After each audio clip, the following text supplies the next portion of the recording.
नमस्कार दोस्तों, संकल्प गुरुकुल आईएएस के इस नए विश्लेषण में आपका स्वागत है। अगर आप सच में आईएएस अधिकारी बनने का सपना देख रहे हैं ना, तो आज की ये चर्चा आपके लिए एक मजबूत नींव का पत्थर साबित होने वाली है। आज हम बिल्कुल बेसिक से शुरुआत कर रहे हैं। कक्षा 6 के इतिहास का पहला अध्याय, क्या, कब, कहां और कैसे। तो चलिए इस सफर में गहराई से उतरते हैं और अपनी यूपीएससी की तैयारी को एक सॉलिड स्टार्ट देते हैं। तो सबसे बुनियादी सवाल से शुरू करते हैं, आखिर इतिहास है क्या? देखिए, एक सिविल सेवा एस्पिरेंट के नज़रिए से समझना बहुत ज़रूरी है कि इतिहास सिर्फ पुरानी किताबों या राजा महाराजाओं की कहानियों का कोई ज़ख़ीरा नहीं है। बिल्कुल नहीं, बल्कि ये पिछले मानवीय व्यवहार, समाज के काम करने के तरीके और समय के साथ आए बदलावों का एक बहुत ही क्रिटिकल और वैज्ञानिक विश्लेषण है। आगे बढ़ने से पहले जल्दी से देख लेते हैं कि आज हम किन टॉपिक्स को कवर करने वाले हैं। हम शुरुआत करेंगे इतिहास क्या है से, फिर इसके 4 स्तंभ, समय को समझना, लोग कहाँ रहते थे, इतिहास के स्रोत और आखिर में भारत का नाम। यकीन मानिए, यह सब आपके सिलेबस के हिसाब से बिल्कुल स्ट्रक्चर्ड तरीके से मैप किया गया है। तो चलिए अपने पहले सेक्शन की तरफ बढ़ते हैं। इतिहास असल में क्या है? देखा जाए तो इतिहास का सीधा सा मतलब है बीते हुए कल को समझना, अतीत में जो कुछ भी हुआ उसका अध्ययन। लेकिन जब हम यूपीएससी की बात करते हैं ना, तो ये सिर्फ तारीखें रटने तक सीमित नहीं है। ये एक गहरा विश्लेषण है कि पहले लोग कैसे रहते थे, वे क्या करते थे और समाज ने समय के साथ खुद को कैसे ढाला। मतलब हमें सिर्फ घटनाओं को नहीं पढ़ना है, बल्कि बदलावों के उस पैटर्न को पकड़ना है। अब आते हैं दूसरे सेक्शन पर, जो इस पूरे विषय के 4 मुख्य स्तंभ हैं। ऐतिहासिक विश्लेषण का हमारा अल्टीमेट टूलकिट यही है, क्या, कब, कहां और कैसे। जरा सोचिए, क्या का मतलब है कि अतीत में लोग क्या खाते थे, कैसे औजार बनाते थे। कब हमें महत्वपूर्ण टाइमलाइंस के बारे में बताता है। कहाँ का मतलब है उनकी लोकेशन, जैसे उन्होंने बसने के लिए नदी घाटियों को ही क्यों चुना।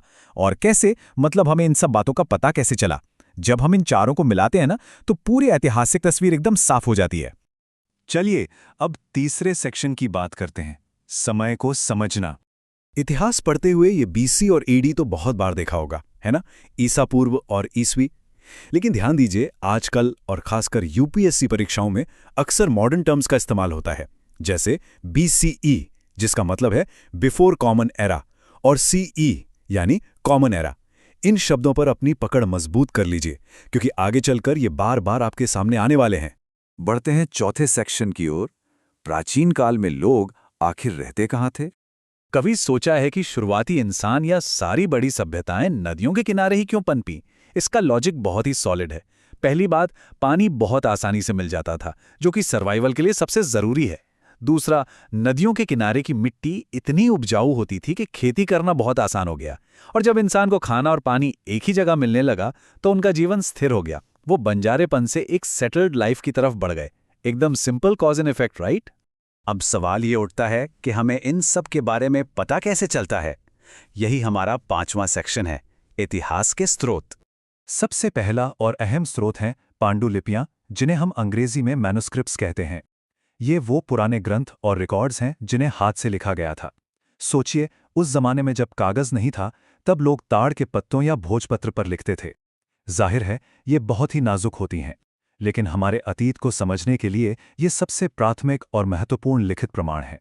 अब इन पांडुलिपियों की तुलना जरा हमारे दूसरे स्रोत से कीजिए, अभिलेख यानी इंस्क्रिप्शंस। ये वो रिकॉर्ड्स हैं जिन्हें पत्थर या धातु जैसी एकदम कठोर सतहों पर उकेरा गया था। अब क्योंकि ये पत्थरों पर लिखे गए हैं, तो ये पांडुलिपियों की तरह आसानी से नष्ट नहीं होते। ये बहुत ही टिकाऊ होते हैं। राजा महाराजा अपने आदेश या अपनी जीतों का जश्न इन्हीं अभिलेखों पर लिखवाते थे, जो आज हजारों साल बाद भी हमारे सामने सुरक्षित हैं। और अतीत को खंगालने का तीसरा सबसे बड़ा तरीका है पुरातत्व या आर्कियोलॉजी।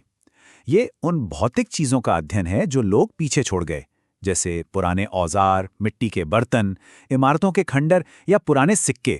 ये सब किसी बड़े से पजल के टुकड़ों की तरह हैं, जिन्हें जोड़कर हम इतिहास का पूरा ढांचा खड़ा करते हैं। अब हम पहुंच गए हैं छठे सेक्शन पर, जो बहुत ही दिलचस्प है, हमारे देश भारत का नाम। ये फैक्ट वाकई बहुत मजेदार है।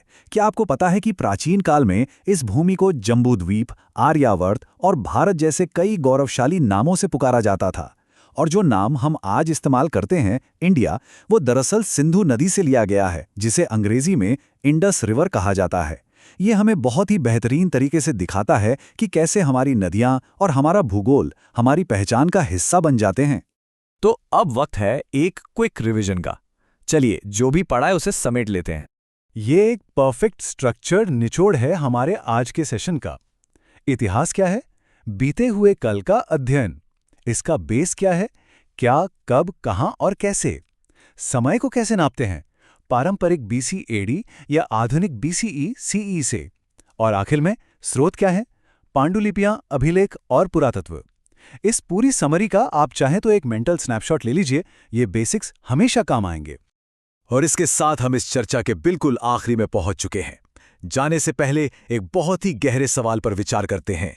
क्या अतीत की इन पहेलियों को समझे बिना हम भविष्य को एडमिनिस्टर कर सकते हैं? एक भावी आईएएस अधिकारी होने के नाते आपको इस बात पर गहराई से सोचना चाहिए। अगर आपको ऐसे ही क्लियर और सीधे कॉन्सेप्ट पर वार करने वाले यूपीएससी लेवल के विश्लेषण पसंद है तो संकल्प गुरुकुल को अभी सब्सक्राइब करें। हमारे साथ जुड़े रहिए, क्योंकि हमारा दृढ़ संकल्प है संकल्प से चयन तक। सीखते रहिए और अगले सेशन में हम फिर मिलेंगे।